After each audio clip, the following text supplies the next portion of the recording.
Just like that, it's Thursday night, so you know what that means, people. It's party time with the Video Bros. I'm Bobby Munson. That man beside me, you know it, so say it along with me. It's Papa Smokes.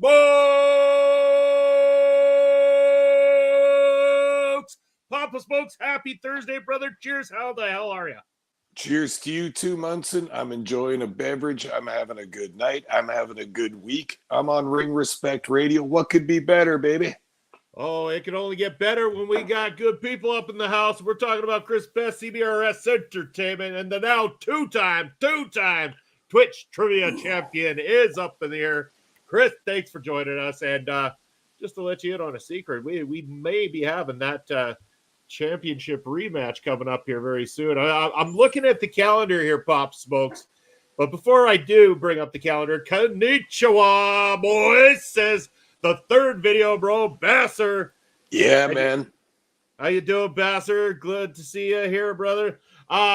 Speaking of champs, the other champ is here. It's the YouTube champion, Bobby Petito, joining us, and Delmy Exo is to defend the MLW Women's Featherweight Championship against a Phantom, or the Phantom challenger at Slaughterhouse now. Now, Bobby's we're not gonna much get for into this. small talk. Yeah, right down to business. I respect that.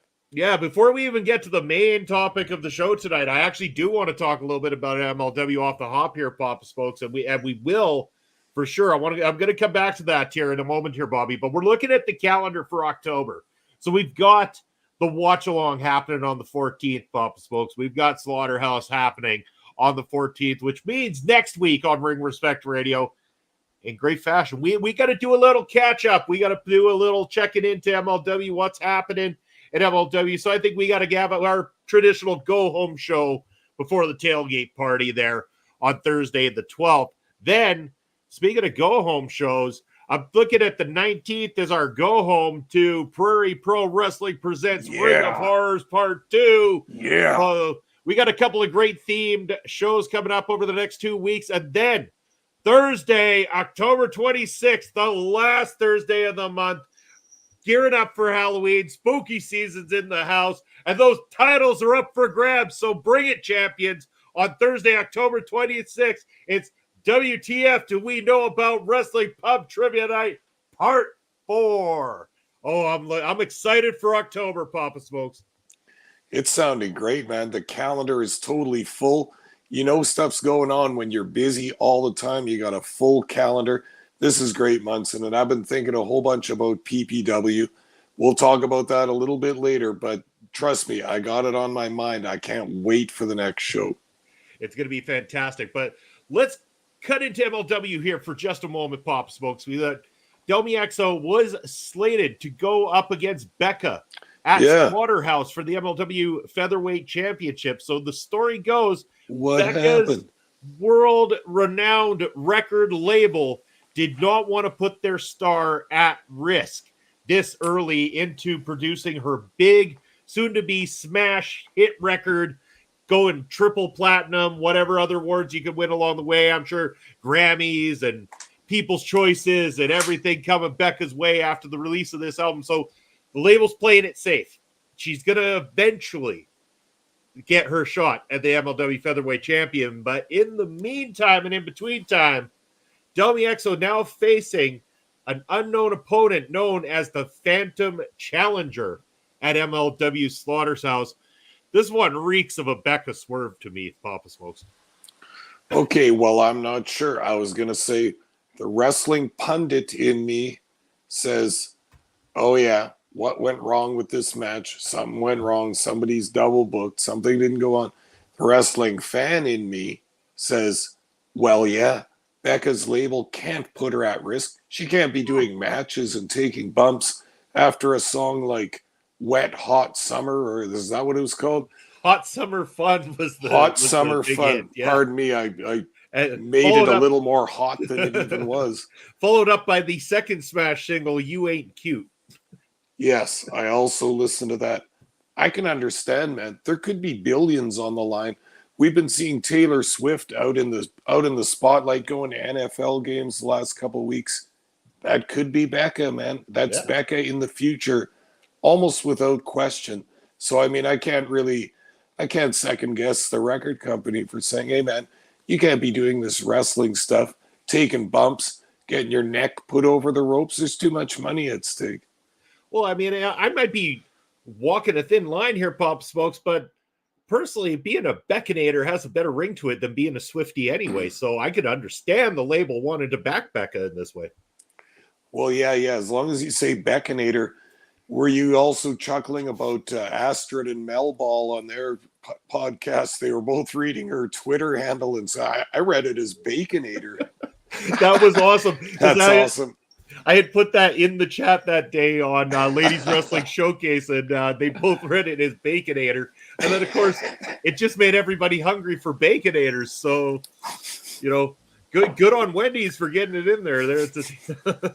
I'm not sure Becca would like that, but that's beside the point. I think Becca actually gave a love or like to Astrid's post about it, to be that's honest, sweet. and put an emoji of a burger right beside it. So That's awesome. So That's Becca's so on awesome. top of it. See, I mean, she cares about her fans. Who else would reach back out to her devoted fans like that? Oh, I love that there's an end to that story like that. That's really great. Yeah, it was awesome. Bobby saying that Alex Kane is wrestling against Snitsky tonight on ML. Yeah. What? Oh, man. I got to see this. Folks, I know what we're doing after this. That's for damn sure. We're watching some Alex Kane, Bo Maye versus Snitsky. That is fantastic.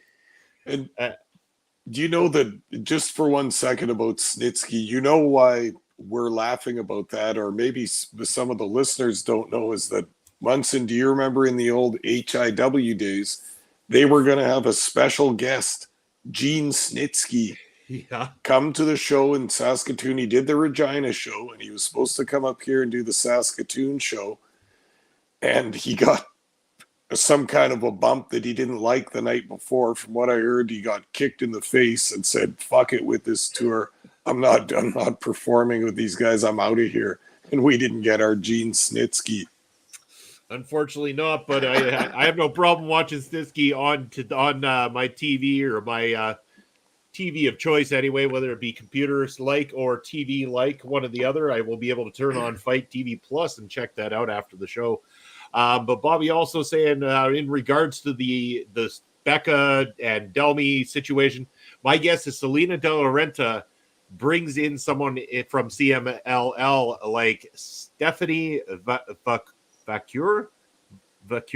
I'm not pronouncing that right. I'm sure of that. And how about this one? How do you pronounce this? That's a tongue twister if I ever saw one. Zezus. I've never heard of either of these people, but I'm intrigued. I trust that Bobby has seen some of their stuff. Maybe sounds good to me. And MLW are going to want to start highlighting and showcasing the new deals that they have with NJPW and CMLL. Yeah, let's do it. Open the floodgates. Everybody else makes a big deal about it, calls it Forbidden Door, and throws shows. Hey, MLW is doing it all the time. Let's open it up. Open the floodgates. Let's see some new talent. That's what we always want to see. Didn't MLW open those floodgates like 20 years ago when they opened the doors to their company in the first place? There never was a Forbidden Door when it come to MLW. They welcomed everybody all the way through. The only ones they probably got that door closed to right now are the WWE, and well, I mean, that's for obvious reasons at the moment. Yeah. And I did read a report today that apparently they are going back to court as of next week, so we'll see what developments come from MLW versus WWE in the upcoming week. But man, we've got quite an interesting show with MLW Slaughterhouse coming up, but we will talk about that very heavily next week, kind of go into details of each of the matchups there. Bobby mentioning that they are both luchadoras. So again, we loved when they were bringing them in during the time that Taya Valkyrie was the champion. Yep. And it'd be fantastic to see more of the luchadoras make their way to MLW and bring their blend. They were fantastic. The luchadoras were great that they brought in previously. No, I thought so too. And they just seem to have trouble in MLW just getting quality American ladies talent. And I'm not sure why that is, or if I'm imagining that, but I mean, the quality American talent in the ladies division that we could see them get, you could count on one hand, basically. So I think that they need help with this. And I say, yeah, like we talked about, open the floodgates, get some of those Japanese ladies in, get the luchadoras in. All these girls want a chance. All these wrestlers want a chance. Give them a shot. Let them work with some different talent. Bring them to America. Let's do this. Throw some tapings. Let's have a whole bunch of matches and see what gets over. And anyone that's got the talent and the drive, come on over to MLW, see if you can make a deal, and let's build this featherweights division like we've been saying for years now. It's kind of had a hard time getting its wheels underneath itself, but I think a move like this, what Bobby suggests, bringing in a nice little pipeline of talent from Mexico, maybe with the NJPW deal also they could get some ladies talent. let's do it up, man. Let's see some new wrestlers that we've never seen before. Yeah, as much as possible too, because again, that's one of the exciting things about MLW is they adapt quickly to bringing in these talents and pushing them to new levels and giving us an opportunity to get to know and learn who they are. Hello, Kitty. Thank you for joining us on Ring Respect Radio. Glad you're Always every week. Yeah, always. Yeah, the infamous Cat Jade, always making sure that she gets in on the action here at Ring Respect Radio. Bobby saying, bring in indie wrestlers for the women's featherweight division. Be happy to see that happen too, Bobby. Yeah. There's a plethora of talent out there that they could go after right now and do something with. So it'd be nice to see. And, we will, again, we're going to be talking about this subject very heavily on next week's show and everything surrounding it, everything going on in MLW. We'll got to give our thoughts on the different matches that are going to be on Slaughterhouse. But I do got to ask Papa Smokes, any idea what the secret piece of awesome food is going to be this time around?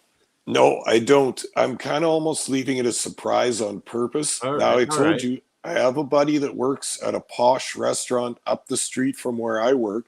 Yeah. And they hooked me up with those hot wings. They trolled me real bad. You remember, it burnt my mouth. Well, they owe you.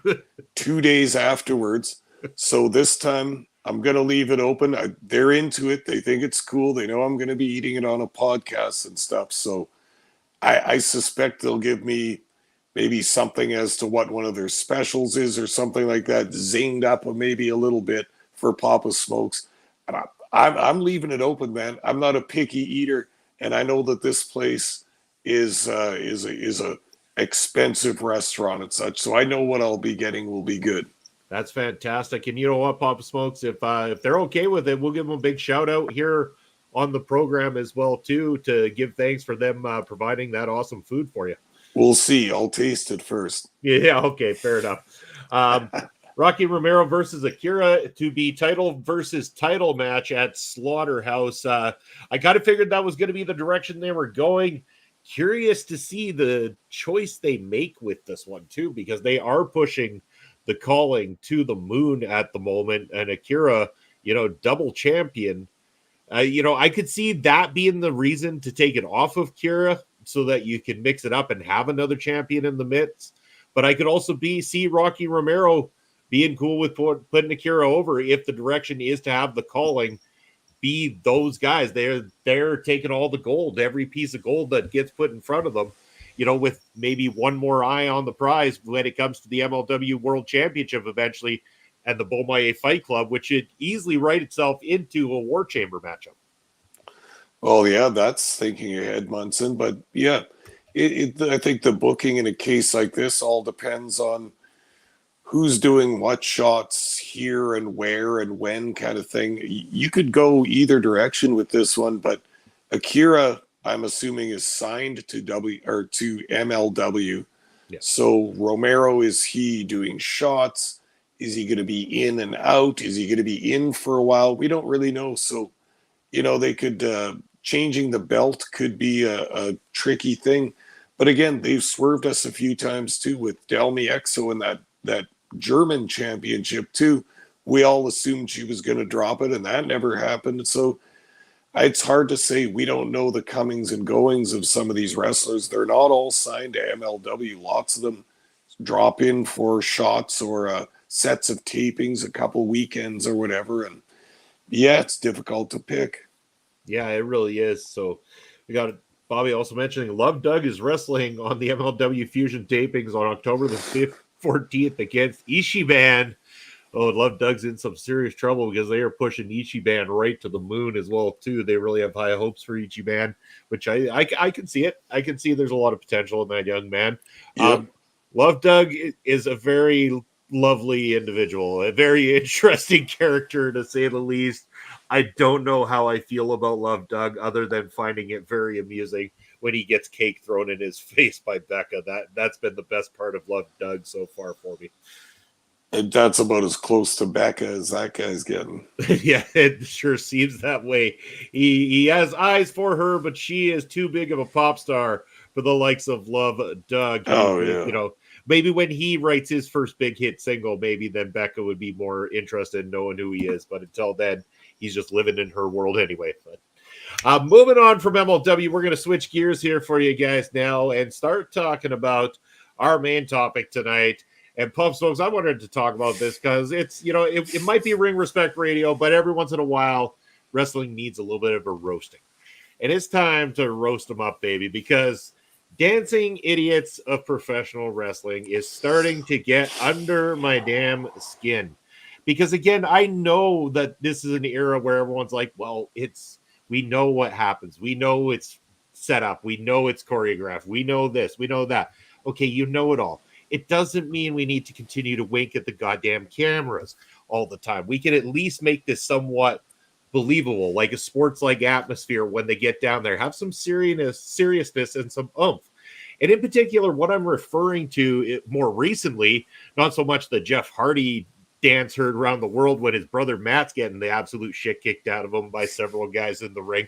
But I'm talking about how there's several things I have against this. And it's not that Adam Copeland, aka Edge, chose to go over to AEW. That doesn't bother me. Go ahead, do it. Give it a shot. You're big enough of a name, you might be able to help them out. But he goes over there and you get Christian Cage doing this beatdown alongside Luchasaurus and Nick Wayne on Sting and Darby. The ring is torn apart. They're going to give a concerto to 60-something-year-old Sting. And the lights go out. And a video starts playing. So meanwhile, the heels are standing there with their wieners in their hands, looking like a bunch of idiots, watching a fucking video on the screen.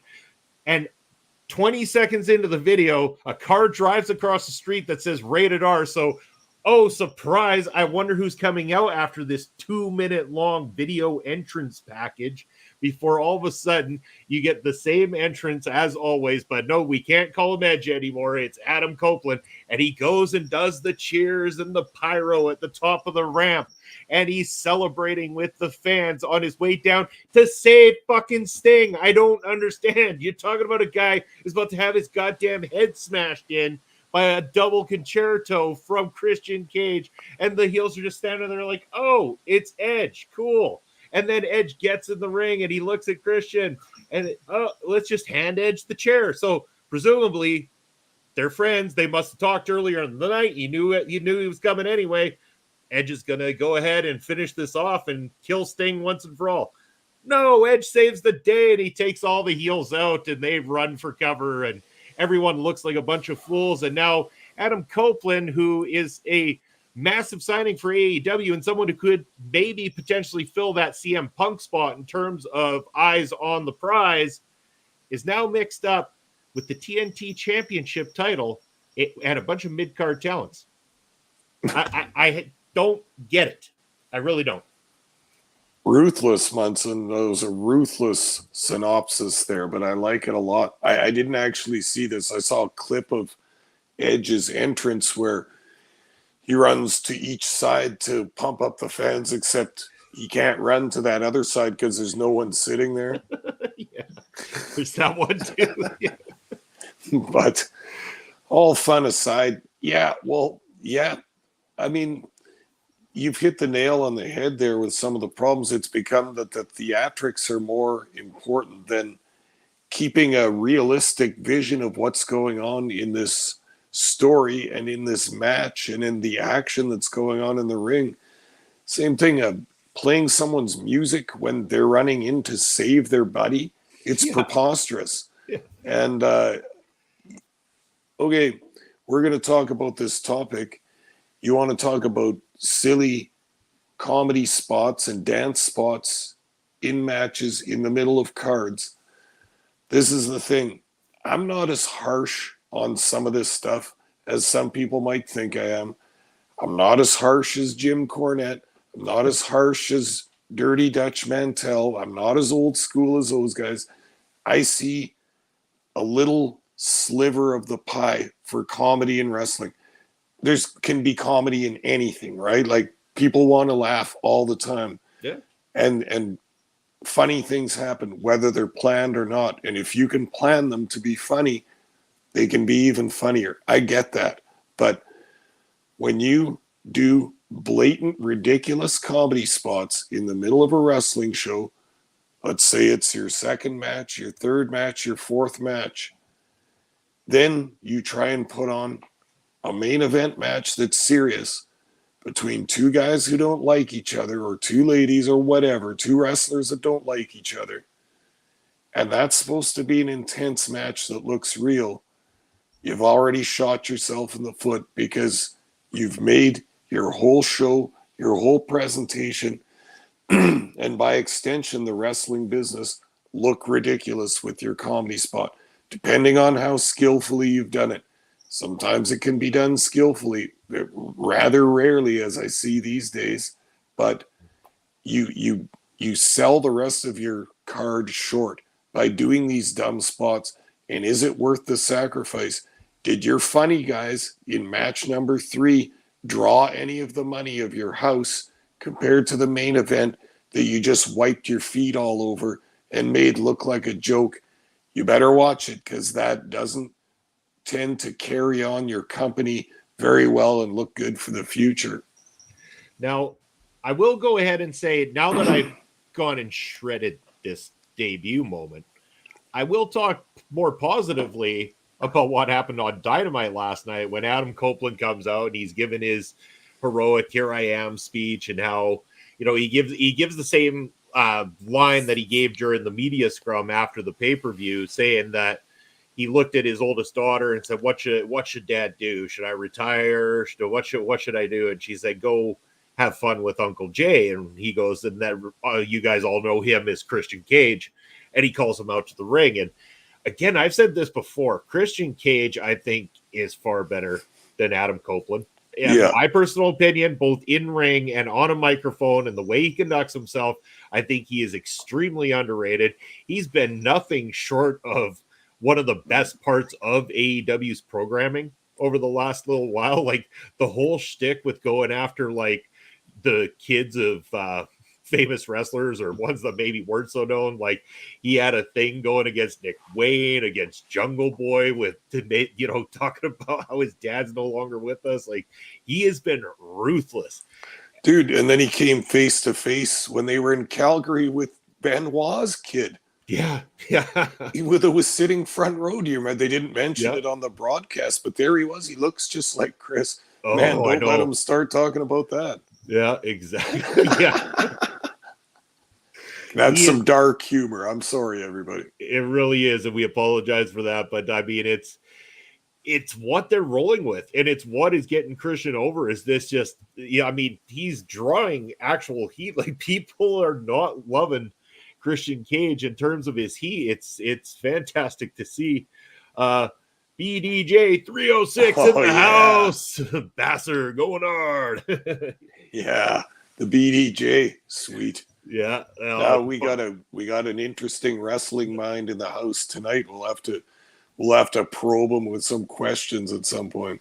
You bet we can do that for sure. But you know, and then I'm gonna say credit to how this promo ended up going last night, Papa Smokes, because it was the same old. What do you expect? He calls Christian down to the ring, and Christian comes down. He's, you know, you're my brother. We've known each other since, you know, for 40 years, and blah blah blah. And we haven't had this opportunity to connect again properly in a ring for this long. You know, it's been held back by every which situation you can think of. And he goes, I wasn't about to let you go and destroy Sting, a guy we grew up fans of watching on our TVs. And he's doing all this nice stuff. And he goes, it's time to get the boys back together. It's time to get Adam and Christian back in a ring as a tag team and start having matches against people like FTR. And the crowd just pops, right? Of course, yeah, of course they want to see that. That's match they've never seen before. Everybody eat that up big time. I'd eat that up big time. You know, I'd be into watching that. Oh yeah. But the best part was he, you know, you're my brother. I love you.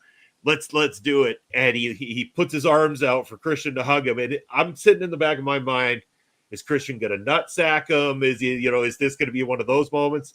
And Christian comes in, still microphone in his hand, and he's got Edge in a big embrace. They had to cut it for TV, but it was clear what was said. He just leads into the microphone, go fuck yourself, and then walks right out of the ring to the ramp, and then drops another bomb on Adam Copeland, walks back, and I'm like, damn it, this guy is the better of the two.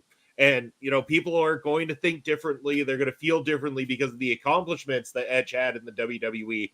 But I think Christian is very highly underrated and one of the best workers that they've got walking around there right now. Yeah, I agree with you, Munson. You and I have never talked about this before, but I agree with you 100%. I always thought Christian just has it a little bit better in the lack of how to say. He knows the situation. He's such a smarmy, sarcastic jerk all the time. I've heard people praise Edge. I know that people said when he was first coming into the WWE, like, this could be our next Ric Flair, like this could be our next Hulk Hogan. People were saying stuff like that because he showed so much promise. He's a big, tall guy. He's good looking. He's got the cool hair. I can see that, but just for a moment, I never really got it with Edge. I think he's all right. He seems like a guy that's just really good at imitating the wrestlers he likes. Maybe that's the key to being a wrestler. I don't really know, but he never had a move or anything, any saying in his promos or any promo or any real match that sort of stood out to me, aside from those tag team ladder matches, of course, which he's very, very famous for. But I mean, he's been WWE champ 10 times or something like that, which is just testament to how ridiculous that everybody gets a run with it nowadays if you work with them for 5 years or something. But my God, yeah, he's a big star. He's very popular and all that. I never really got it with him, but I like him. I think he's good. I think he's all right. But to me, he's not like a top guy in the top companies.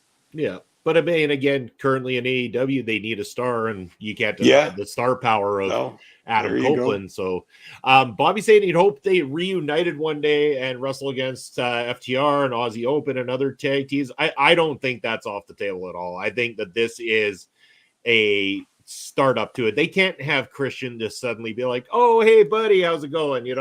Love you, brother. Oh, my opinions have changed. I'm definitely not this dirty heel that's been playing it up very, very well over this last little while, because suddenly my best friend comes and joins the company. He didn't attack him. He didn't fight him. We know it's leading to something eventually, and I would assume that the inevitable end story is the reuniting of the two and doing a tag run together, at least having that one opportunity to do it one last time and against teams they would have never had the opportunity to go up against from their past time as tag team wrestlers. So yeah, and some they have, such as the Hardys, who are still kicking around. Do you think the fans wouldn't like to see that again? Even though it won't be as good as the first ones, for sure. Time marches on. But I was going to say, that might be just what AEW needs right now, is because think of the life of a booker. Tony Khan sitting down thinking about, I've got the biggest thing going. I've got with the Brochachos, MJF, Adam Cole. They're a tag team. Everyone knows they're going to break up. They've even already had a championship match and still remain friends afterwards. Everyone knows where this is going. But to Khan's credit, he's drawn it out for a long time. He's got the tension in there, and people still love their bro love story, so to speak. But now look what happened. Now they don't got the story. They can't do the matches anyway because Adam Cole jumped off their clumsy fucking ramp setup that they have there, broke his goddamn ankle in 3 places, still went through with the spot. Very impressive, tough guy. But yeah, you ain't going to be doing any matches for quite a while, dude. And you just got back from quite a while off too. Yeah. So what do? Khan's got his worry beads. He's pulling his hair out thinking, what am I going to do? Hey, you might just have another combination of old buddies who have a chemistry together, which we've all seen before. Beautiful, baby. That could be just what Khan needs as a booker. And apparently we got a chuckle out of a new chatter here. Ronan Pendlebury joining us up in the house. And already getting the laughs right off the hop. Thanks for joining us here on Ring Respect Radio. PDJ, baby Adam can work on his arms in his time off. You're ruthless. No, but I mean, I gotta So right though. I do. Well, I mean, he could for sure, but I got to give credit and say that Adam Cole during this time was starting to look more like the Adam Cole we expected when he came over to the company, because he's very, very good inside a ring when he wants to be. He can be up there anyway. A lot of people like him. A lot of people like his work. So he comes in and it just wasn't clicking. And now all of a sudden this MJF thing clicks for him, and now he's kind of getting to that level people expect out there, making them interested in the Adam Cole brand. And then this happens. It's another setback. So we'll see where that takes them. But damn it. Yeah. I mean, it's one problem after another.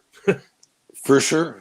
Welcome to the life of a wrestling booker, and people don't show up, and other people, there's all kinds of stuff that goes into booking. Fans are so quick to judge booking, but there's a lot that goes into it that we don't ever see. And that guy knows his locker room. You have to know your locker room. You have to know who's available, who's ready for this, who's ready for that. Just like a coach on a football team. You don't put the big, giant 300-pound guy as the kicker. He's offensive line. You don't put the fast guy as a blocker. He's the guy that carries the ball. You got to give the right guy the right job all the time. That's what booking's all about. And, it doesn't go perfectly. It's difficult sometimes, and that's the challenge, and that's what all these guys are up against. But with Khan and the ever-ending bankroll, it seems like, he's just got a constant flood of wrestlers that want to work at his company. So, you have some tools to work with. And a plethora of them that want to dance on a rampway when going to make the save of a lifetime. As that was the subject, of course. And I think it needs to stop. The constant winking towards the camera, in my opinion, just needs to stop. We get it.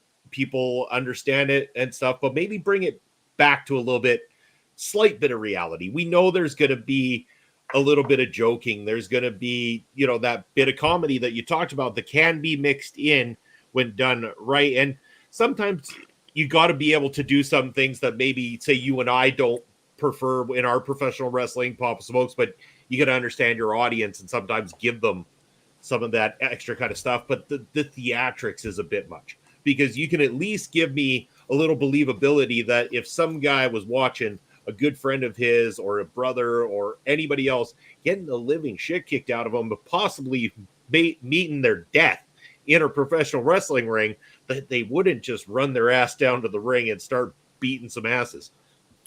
No, and I think the old school run-in is exciting too, because I remember going to the shows live, and there would be a mugging going on in the ring, and there's three guys beating up on a baby face, and the bell is ringing, and you can hear guys yelling, "What the hell's going on here?"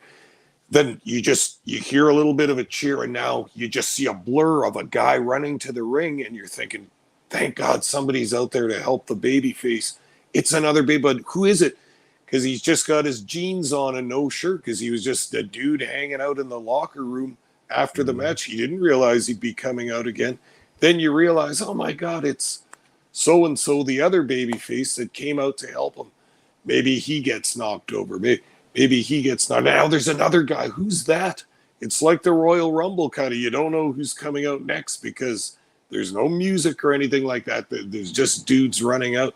I always thought that was a cool way to do it, but nowadays everything's got to be branding. Everybody's got to have their song and their entrance and their whole thing. Like, what would happen if Adam Cole had to run out and save somebody? Would he be standing on the ropes waiting for his cue to do his boom thing and everything? Like, how long would it take, man?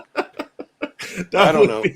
Oh, come on. I mean, as much as this annoys me, I kind of want to see just how ridiculous that would look on TV now that he takes, because that is a long entrance before that even happens. So you just see his boy getting the shit kicked out of him, and he's down at ringside. Boom. Oh, now we can go take care of business.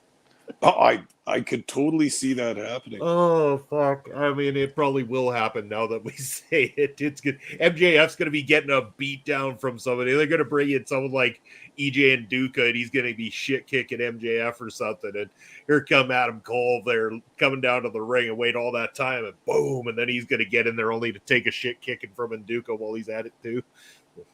That'd be great. I'd love to see that. And Induka did just have another match in AEW, didn't he? Maybe on one of the other shows. I can't remember. I know he was messaging something about it and everything like that. Yeah, I saw some tweets where it looked like he was backstage, but that's pretty cool for him. I'm still surprised somebody doesn't feature him bigger just on the look alone. That guy's could be awesome in a big company with a little bit of a money push behind him. Well, when he started cutting some of those promos on Hammerstone before his end in MLW, I was starting to gain a big interest in what EJ Aduga was bringing to the table as Papa Spokes enters back into the chat here with us on Ring Respect Radio. That was just a little blip that time. It wasn't the 30-second one like usual. Yeah, no freezing on that one, just a drop out and a drop back in. But just, I am surprised too when it comes to Induka that nobody has nabbed him up. I mean, there's somebody that you can work with there that is a growing star. He obviously takes care of himself very, very well. He looks like a polished star that you can put on your TV today in terms of the look, like you said. Is there still work to do in the ring? Certainly. But that is just one of many things that you can work on to continue to push this guy in the right direction and get him to where you need him to be. For sure. No, great. I agree with that 100%. But I'm just thinking about the topic here still also about these dancing and silliness in wrestling. Really, you got to say that probably the worst offender of this at the highest level is the guy that has his hands in his pockets and the Canadian tuxedo all the time. I don't even want to say his name. The guy with the shades. You know who I'm talking about. Yep. Pathetic and ridiculous. I get how that probably worked on the indie circuit on a town-to-town basis with crowds, some maybe not unlike our PPW crowd, that come out for some entertainment, have a few drinks, have a good time. Oh, there's one guy that has this thing that he keeps his hands in his pockets and he doesn't care and he doesn't want to be a wrestler, and you body slam him and he lays down and goes to sleep, and you do anything and he rolls out of the ring. But he can do a nip up with his hands in his pockets. He can dive out of the ring with his hands in his pockets. And he can do a drop kick with his hands in his pockets. He does these same moves every single match in the same order. Any wrestler can do any of that shit with their hands in their pockets. We've seen this, Munson. We've seen this, Munson. We've seen the guys screwing around before some of the shows we've worked for. Anybody can do this. It's a gimmick. It's preposterous, man. And I don't know what to say. It's popular, right? He moves merch. People like him. The kids like him. I get it that the little kids and the casual wrestling fans don't care what this guy does to the business or to the credibility of anything, but that's got to be the worst offender, Munson. Even maybe since Joey Ryan and his sexual assault gimmicks have gone to the wayside, that's got to be the worst guy. Yeah, well, I mean, at least this one is not predatorial in any way. Bobby saying it was an AEW Collision Dark match that Induka was on. I believe that would be the reference to. Chris Pest saying, yeah, but sometimes he has glimmers where he shows off his emotions and it feels real, but he makes me not care so much that by that point I don't care, and it really does nothing to fire me up personally. I'm not a fan just as much as Papa Spokes clearly isn't. I mean, it's not for us, but he moves merch. I mean, you put him on TV every week and a certain amount of the crowd is buying it, and they're buying the shirts and they're buying into the gimmick. And no, I get it. As the kids say, he's got the riz, he's got the charisma of a certain sort, and his gimmick has gotten over, which surprises me on a large scale, but nothing should surprise me anymore.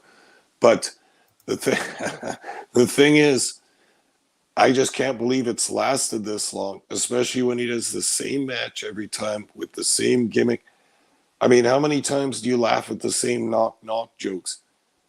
Maybe twice if you can't remember hearing it the first time. But after that, it ain't funny anymore. And he's been doing this shtick for a long time. Like I say, in the indies, if you're going town to town and people aren't seeing it every night on the circuit, maybe it goes over. But on TV every week, I find it nauseating. But that's the thing. That's my opinion. I seem to be in the minority here. He's very popular. So, yeah, I guess that's where we're at in wrestling right now. Yep. People who buy his merch like performance art, no old school wrestling. And Chris Yeah. and at the same time, there hasn't been much development from his character, and that's again what he doesn't talk. Yeah. What do you develop? Like, what do you do? He doesn't do promos. Yeah. And we've never been introduced, not to my knowledge anyway. We don't know why he is the way he is. I mean, he's never come out and said, I'm a slacker. My dad made me be a wrestler, and I don't want to be a wrestler. That's why I keep my hands in my pockets, and I don't really want. Well, like, we don't know what this backstory is. He's just there as this bizarre thing. I don't know. To me, it lacks context, but the joke is just too old to me now, and was kind of funny the first time, and that's it, man. So my sinister side is talking to me right now, Pop Smoke, especially being that it's October. And you said Bad Bobby. And yeah. You said anybody could do the hands in the pockets, dive to the outside, yes. And everything. I want to see Papa Smokes do this. I not I'll saying do it, you not can't. in front of a crowd. I just want to see it. I ain't doing it in front of a crowd because that's somebody else's move, and it's super lame. But yeah, what's the difference, man? There's not much difference. Yeah, no, I agree with you. I my sinister side is just thinking Papa Smokes diving out through those ropes. Well, I do it, Munson. You're catching me. Well, how about that? Done deal. We'll get Bass down there as backup too. I'm going to do it hard like Austin Aries does it. You're going to go over, Munson. Got going down. Take the bump into that ramp. Then all three video bros will be completely out. There'll be nobody. Yeah. I want Basser under there too. Yeah, that's right. We'll all be taken out. They'll be, shoot, we're gonna get to film this thing tonight. We're gonna be calling in the newbies to come in and start taping for PPW. Speaking of PPW, Papa Smokes, let's get off the top of dancing wrestlers to talk about some real wrestling. And that's in the form of Prairie Pro Wrestling on Saturday, October the 21st, live in Saskatoon. We present PPW and the Ring of Horrors 2. That's going to be featuring our gimmick battle royal as well as that chairs matchup, Cannonball Kelly and El Assassino. Papa Smokes, it is going to be chaos. There is probably going to be a lot of violence up in the house all throughout the night, but that chairs match is not going to be for the weak at heart. Munson, I'm so looking forward to this match. There's a part of me that isn't looking forward to this match, and that part of me is the cameraman part of me. Dude, we are going to be, Basser and I, or you, or whoever's working the cameras at ringside this night. That is going to be interesting because I don't think they're going to use the ring much. If I know these two, and I know the stakes going into this match, there is bad blood. There is rotten purple dead blood flowing through this feud after what Assassino has done. Oh God, just the most villainous tactics. Those attacks to Cannonball Kelly. He's gotten Colton Kelly. He's gotten a few other people with the repeated chair attacks. But you have to admit, Cannonball Kelly has bore the brunt of this, not only lately, but throughout the years. There's always been that rivalry between El Assassino and Cannonball Kelly. We've seen them let loose on each other a few times, but this match feels like something different. This match feels like something special, something, you used the word already, sinister. Mm-hmm. There is something evil brewing in this match. And Cannonball Kelly, we all know, he's a good guy. He's a nice guy. He's a fun-loving guy until you hurt him. And until you piss him off, and then that switch flips in his head. We've seen it before. He flips. He goes crazy, Munson. You've seen it before, and he's an unstoppable force. I don't know if Assassino knows what he's brought forth, what he's manifesting in Cannonball Kelly. He's like an axe murderer when he comes after you. This match, there's no way that our venue is going to be able to contain this. There's no way that a match could contain it. There's no way that this match isn't going to be huge and completely violent for the fans of PPW. You bet. And I'm not surprised by this comment here that El Asesino stole your 50-50 tickets at the last show. He is that evil. That's going to bring the heat. That is going to bring some heat. You know, if you didn't have them hanging out of the back of your jeans pocket, then El Asesino wouldn't have had an easy grab to get those tickets away from you that evening. But, you know, it doesn't matter because El Asesino didn't win the 50-50. So, I mean, what's that tell you?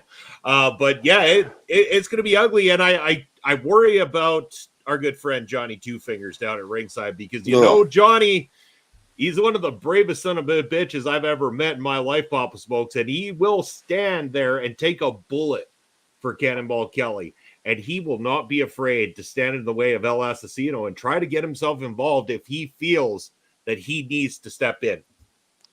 Well, that's one of the awesome things about that duo of Cannonball Kelly and Johnny Two Fingers is they're tight, right? Those guys are together.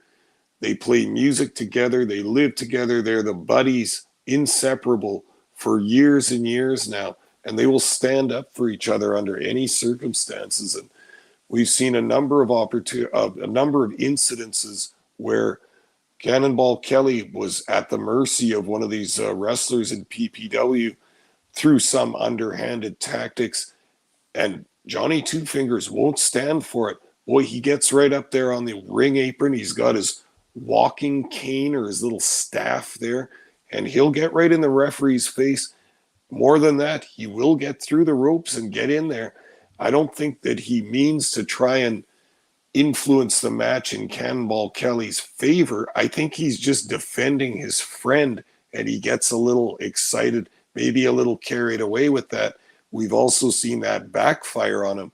Not only has Sheik Akbar Shabazz manhandled Johnny Two Fingers in a very violent way, but El Asesino has taken it to the smaller man. And boy, you don't like to see that because that's dangerous. And I really wish the best for Johnny Two Fingers in all circumstances. I wish he wouldn't get into the ring during the matches. Yeah, I mean, I'm going to be fearing for everybody involved. Maybe throughout that whole night, Papa Smokes, because we still don't know who's going to be locking up there in the ring. The card subject to change, but of course, a lot of big things I'm sure brewing it behind the scenes at PPW management as they prepare the card for Ring of Horrors 2. We know some of the people that will be there, including one of your favorites, who's just had a match, I believe, might be coming out this Saturday. Pretty sure of it. But Morris Waltz, recent PPW graduate, is going to be in action at Ring of Horrors 2. Let the people know. Morris Waltz, and we're going to talk about another PPW graduate here right away and a big thing he got to do this weekend. And then we were going to get to Bobby's comment here in just a little bit.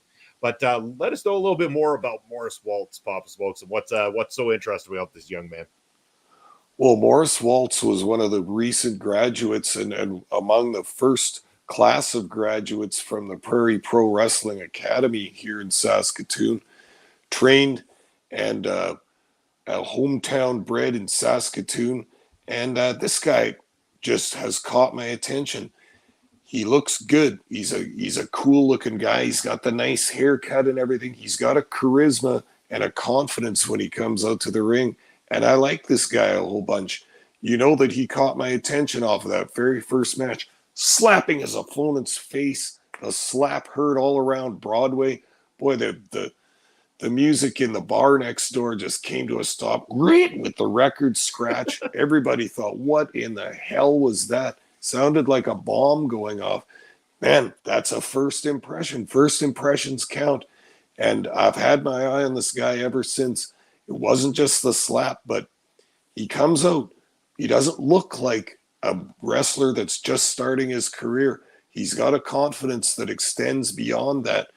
Possibly, I think, according to the PPW Nation, maybe a bit too much confidence for this time because he thinks quite highly of himself, obviously. But I think that's quite necessary, especially in the professional wrestling business. You can't go out there meek and mild. the guys are going to have their way with you. So Morris Waltz comes out there looking to kick somebody's ass, looking to slap somebody's face. He's got a smart mouth. He doesn't care what the referee says to him. And I think he's got all kinds of potential in PPW. I've loved the few matches he's had here so far. Looking forward to more. I believe that he is on the Ring of Horrors card coming up in a couple weeks. I'll look forward to seeing more of him. Love it. This guy's got all the potential in the world. He really does. Chris Best, in reference to the actions of El Asesino, sounds like we need the Mountie, whom will be appearing at the CWE show there in his hometown on the 13th. Hey, the Mountie always gets his man. So, I mean, I imagine that is someone we should probably maybe think about calling up to take care of El Asesino. But then again, the Mountie may never, ever get to see the light of day again if he faces up against the Mexican Devil. That's certainly true, Munson. But I think the main question would be, if we book the Mountie, if he uses his shock stick, do you have a sound effect that we could put over top, a buzzing electricity sound effect? Do you remember how WWE did that for the Mountie? They added the sound effect in later. So obvious and so cheesy. And I think they used to have a little edit of like a little electrical spark going across it too on the TV, if I'm not mistaken, just to add a little extra taste to that, wonderful programming. But, it was always fun. But, speaking of newcomers to PPW, and we're talking about another PPW Wrestling Academy graduate that came from the same class as Morris Waltz. We're talking about young Riley Cruz, really made his mark on PPW. And now, congratulations, Riley Cruz, already getting a taste of action outside of Saskatchewan, making his debut at Love Pro Wrestling just last week, Friday night, in a scramble matchup, and letting the people of Edmonton get to see what it's like to be a rising star coming out of the Saskatoon scene. Very proud of Riley Cruz and what he's accomplished so far in his young career, Papa Smokes. Oh, absolutely. Another graduate of our Wrestling Academy here. Good stuff. Love to see the guys branching out, doing shows for other promotions in other cities. We know the guys over at Love Wrestling. We know that he'll get treated well and get a decent spot on the card, a fair payout and all that stuff, and some exposure. Those guys do their shows live on Twitch. There will be some people watching that. That's nothing but good for Riley Cruz, and I salute the guy for doing that. I also want to see more of him in PPW. He's been on the last number of shows, 4 or 5 shows since he started in the ring, and it just seems like he's getting better each match. This is another guy that came out nervous first time or two. That's perfectly understandable, But you've noticed that his ring work never suffers for it. He's got good fundamentals. Of course, he probably learned that at Prairie Wrestling Academy, but he sticks to his fundamentals. He can run the ropes. He can do all the maneuvers. He doesn't try anything that's too difficult for him at this time. Riley Cruz has got a charisma to him too. He comes out to that thrashing heavy metal. We love it. He gets the crowd going. He's got the long hair. He's headbanging. He's swinging it around. He's got an energy to him, man, and I love it. He's going to be a big guy in PPW in years to come. He's got to keep that forward momentum going like he's doing right now. Good stuff. Yeah, and again, thank you to our friends over at LPW, in particular Spencer Love, for giving Riley Cruz that opportunity to come over and showcase his work there, which, again, in essence, helps out Prairie Pro Wrestling as well, too, because the more Riley Cruz ventures out and gets an opportunity to wrestle with people outside of the Prairie Pro Wrestling roster, he only improves and brings that improvement back to the ring, and that's what we're going to get to see on display on October the 21st here in Saskatoon, is the next level for Riley Cruz, who has been on a winning streak, Papa's folks. Let's not kid ourselves. This kid is phenomenal, and he is racking up some impressive victories, including one over T.Y. Jackson at the last set of tapings. Not at the last set, but the previous set, the ones that just came out on YouTube there last Saturday. Yeah, that was the victory over T.Y. Jackson of the Rads, and a huge victory for Cruz that night.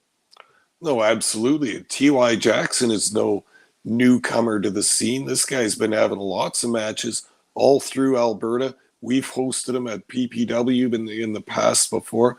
This is a guy that knows his way around a wrestling ring.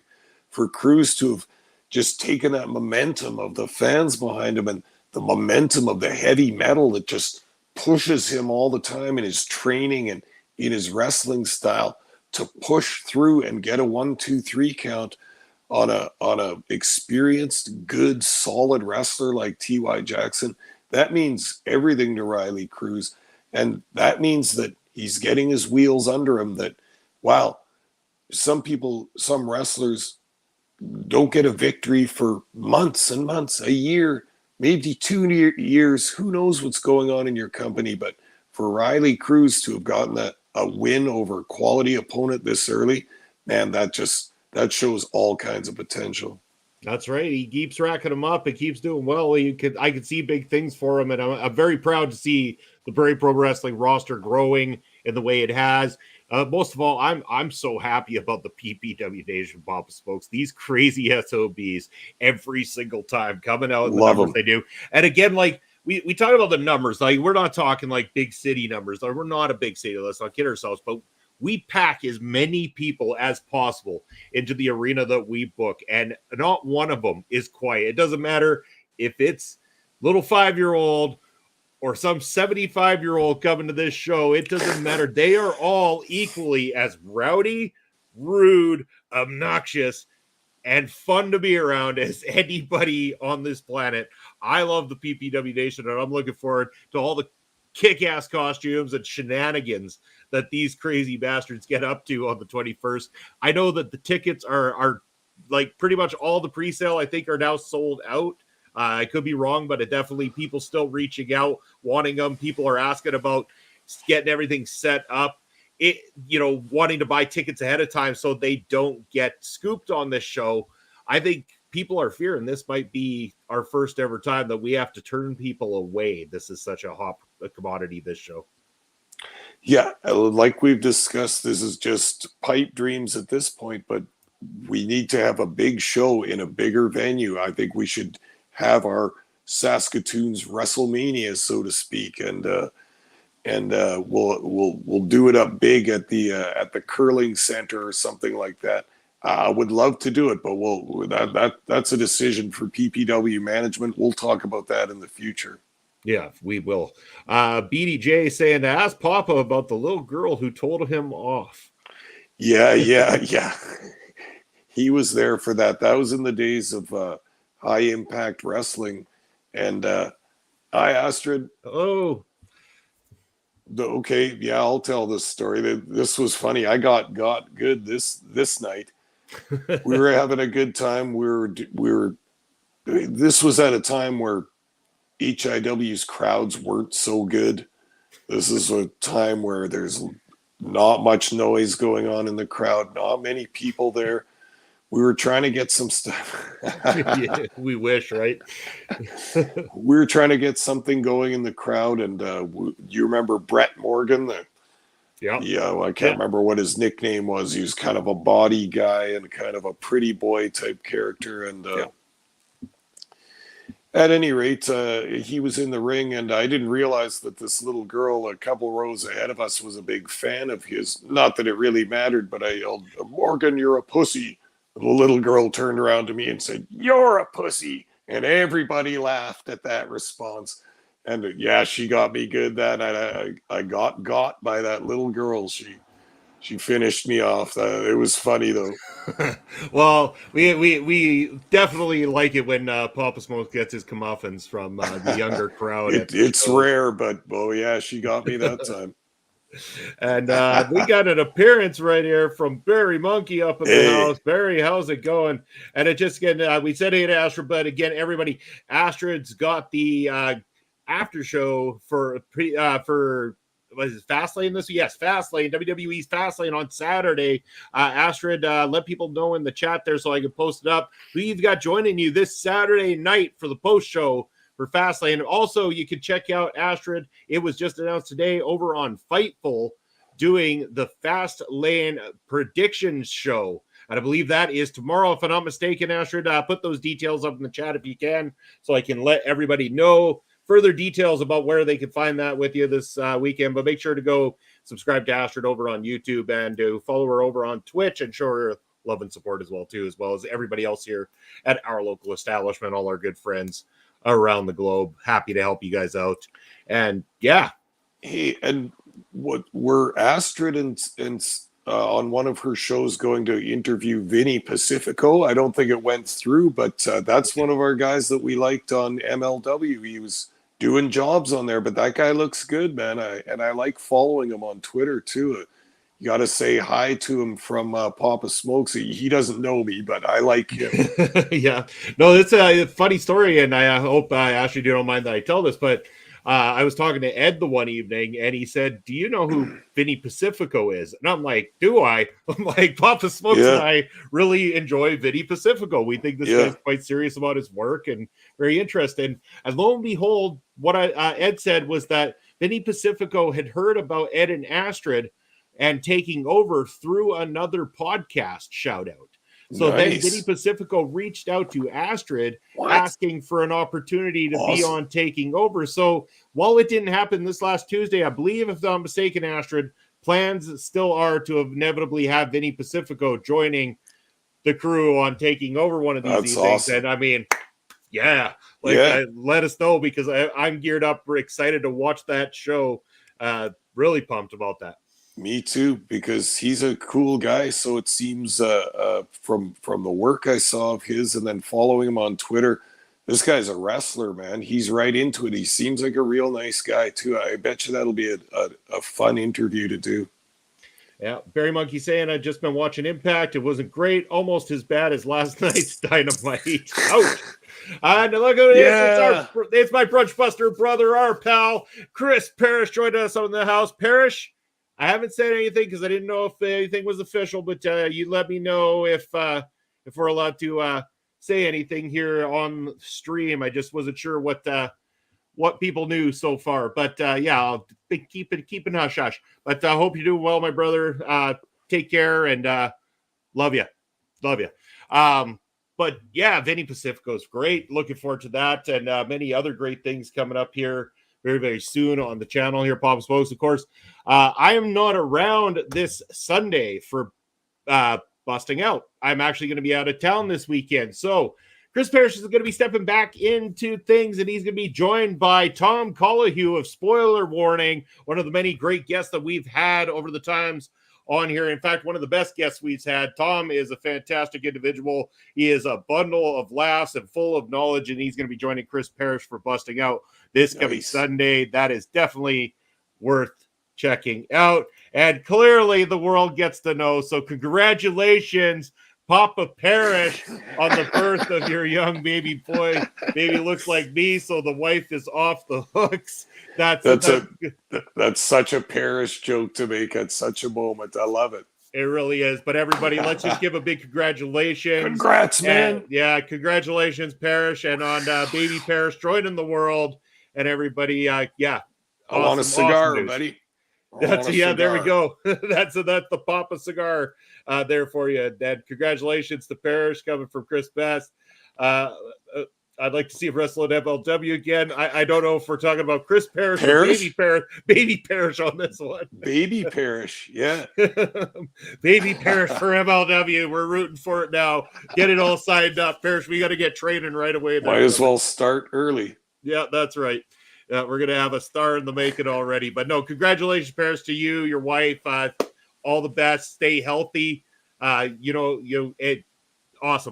for you guys. Very, very happy, and big congratulations. And looking forward to rewatching Busting Out after Sunday. I won't be able to catch it until after it's over, but I'm looking forward to watching it because I know those two are going to be a barrel of laughs. And Parrish is going to be grinning ear to ear already. I mean, Papa Parrish is going to be on cloud 9, at least for the time being, anyway.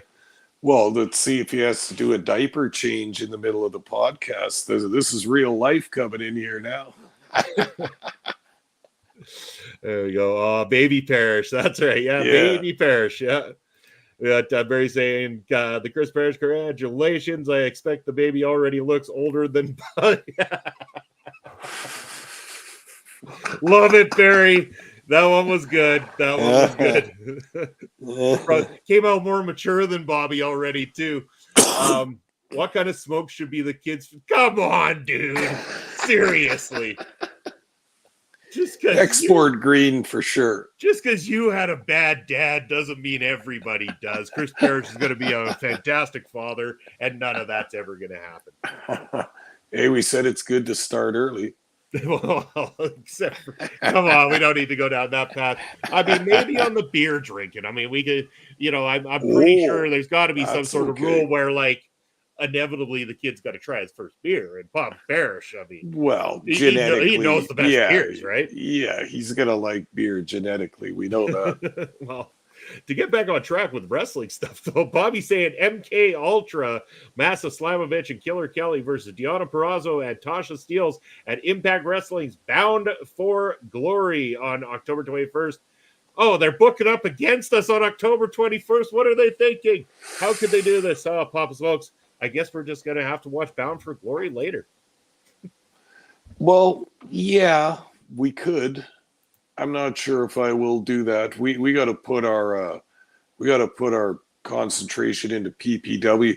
This is our big show of the year, man. I'm so excited about this, and I know of so many people that are going. I know of so many people that want to go. I don't know what's going to happen, man, but it's going to be jam-packed in there. Oh, it really is. And again, we had some pretty clever costumes last year that I was really happy to see. Duffman was at the show last year. Yeah. Come on, you can't go wrong when Duffman's up in the house. But, I've heard from the boys that I used to work with there, in particular Braden, that he has got something cooked up that is going to be awesome for the show. Man. We know the boys tried to dress in an homage to Sheik Akbar last time. Apparently Braden's got something up his sleeves this time around. Batser says it's A+, and it's going to be a great surprise for us at the show. And Astrid excited for Trinity versus Mickie James. Again, Mickie James versus anybody is already on my radar because one of the best ever. Is Mickie the champ over there? I think Trinity won. Did she not? I'm not sure. Mickie was recently, wasn't she? Yeah, I can't remember. I'm pretty sure Trinity won it though. And again, Barry Astrid, let us know in the chat there. I love Mickie James. I consider her one of the better. I almost don't even think of her as a ladies wrestler, which you shouldn't. But I mean, she's a wrestler. Like I've heard and read some stuff about how she started. It's so grassroots, so small wrestling shows on a local circuit. She got screwed over by some guy that said he was going to train her and took her money, but she never gave up. It's just such a good story. And I like, I like Mickie James a whole bunch. What a career she had. Oh, yeah, fantastic. Trinity, yeah. Yeah, so Trinity going to be defending the title again. That's the one thing Impact does great is treats its women's division properly, and they have stars in their women's division, and that's why people are talking about these matches. Mickie had to relinquish it, so the story is right there. Mickie and Trinity for that belt. Like, that's awesome. These are matches I'm going to have to check out. I definitely am going to go and watch those matchups at least the day after once we've gotten back from Prairie Pro Wrestling and the rush of adrenaline / roar of the crowd / beers at the end of the night / things that I'm not sure we talk about on stream. You gotta wash that hot dog smell out of your hair. Yeah, that's true. Yeah, the wiener eaters are out in full force at the PPW show. Yeah, that's for sure. Oh yeah. Will Ospreay versus Mike Bailey should be a good match at Bound for Glory. They will. I'm sure they will put on a matchup that people will be talking about for sure as well too. So it sounded like a very strong card for our friends over at Impact Wrestling. So it's got my interest now. I think I'll have to definitely check it out, at least, in some capacity afterwards. I like to do. When matches interest me, I will check stuff out. And that interests me. So, yeah, got my attention. But again, our focus, PPW, is that night. So, that's where we have to, our mindset has to be Prairie Pro Wrestling bound. And I'm thinking, big show. You know what worked out really good last time was we had 3 camera operators, Pop Smokes. We had a hard cam operator with 2 ringside operators with you and Bass out there ringside. It was fantastic because the movement of the hard cam was able to capture some of the stuff that the other 2 cameras weren't able to capture.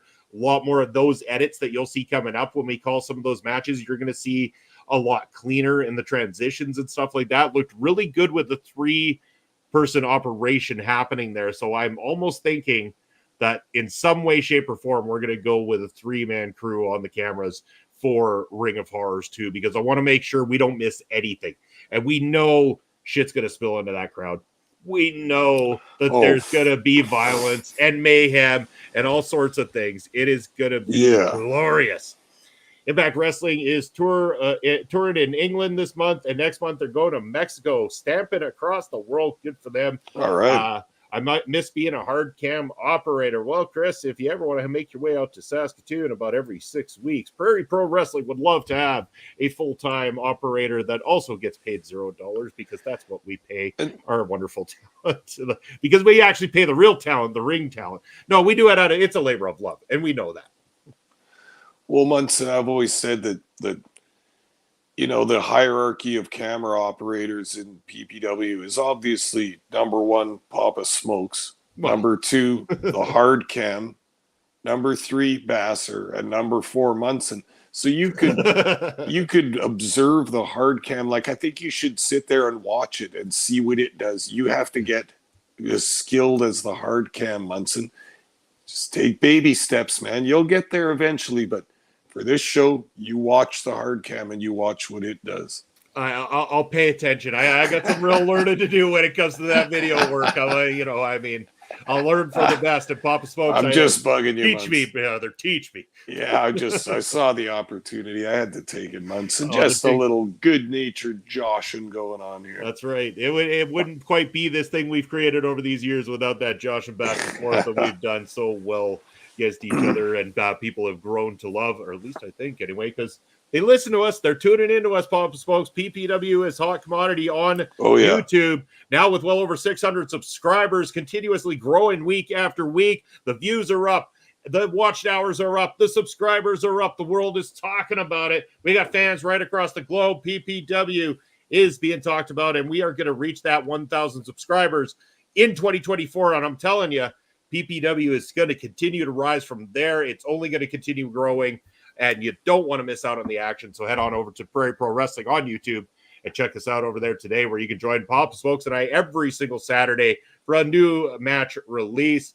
That is going to be coming up again this Saturday. I don't think it's been released yet, but I believe that the next one is your boy Morris Waltz versus Cannonball Kelly, Papa Smokes.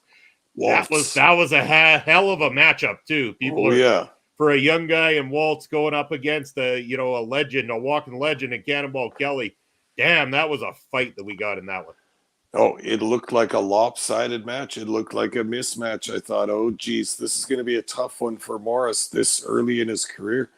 Damn, man. He hung in there with like you said, a Saskatchewan wrestling legend in Cannonball Kelly, a guy that, if he doesn't know you, he might pin you in 2 minutes or 5 minutes, something like that, hit you with a couple chairs, knock your head off the ring posts and stuff. But Morris Waltz, damn, he hung in there and wrestled a great match, came close to victory on a number of occasions, whereas I think a lot of the crowd was just thinking if he could hang with Cannonball Kelly for 8 or 10 minutes, that would be a huge accomplishment.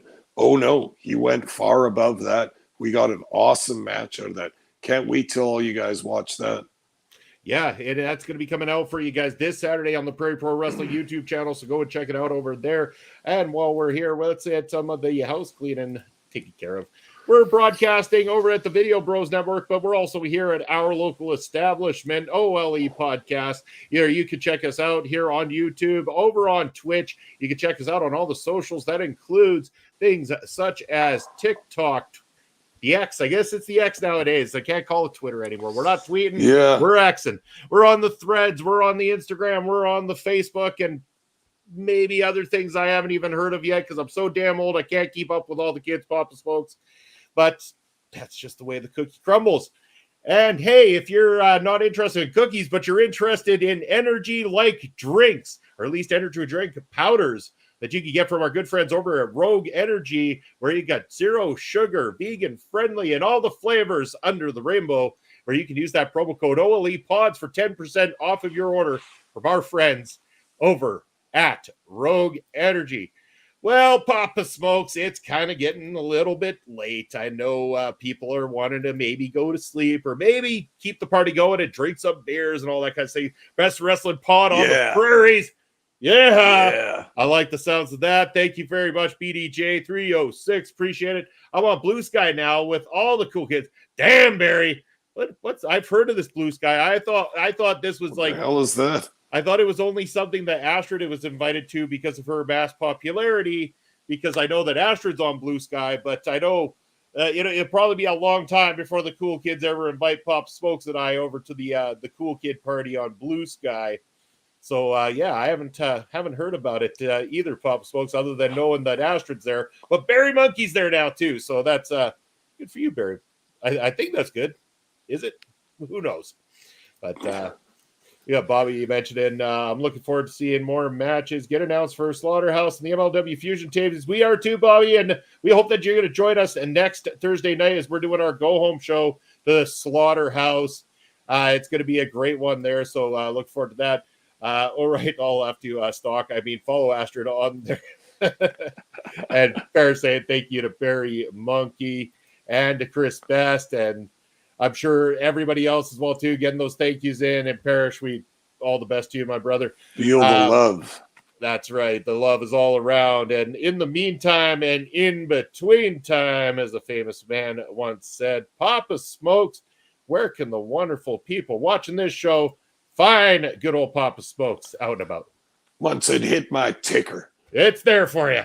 I can be found on X, also known as Elon Musk's Free Speech Wonderland. I am at smokes_papa. And then on Twitch, you can find me, just like the ticker says, at papa_smokes_. That's where you can find Papa Smokes. But how about me? How about Bobby Munson? Well, there's my ticker down below. That's hit your ticker, Munson. There's my ticker down below. That's where you're going to be able to find me, Bobby Munson. Unfortunately, you're not going to be able to find me this Sunday on Bustin' Out, but make sure that you're tuning in to watch Chris Parrish and Tom Collahue. Just to let you guys know, if you're on the Twitch side, we are raiding over to Allison K, so make sure to say hello to Allison K with a big old ole, pinkies up, heading on over there right in a minute. There we go, heading on over there. But yes, make sure to like, follow, subscribe, do all those wonderful things. And Parrish saying, but it says he's on Twitter, not X. Yes, we need to fix that. We are behind the times. Oh, God. Jay Bougie and Mr. Thomas were on MLW Fusion tonight. I think I need to head on over and watch some MLW Fusion by the sounds of it, Papa Smokes. But you wonderful people, enjoy the rest of your night. Thank you for hanging out with us here on Ring Respect Radio. We will be back next Thursday with that go-home show for Slaughterhouse. Look forward to seeing you. Take care, everybody.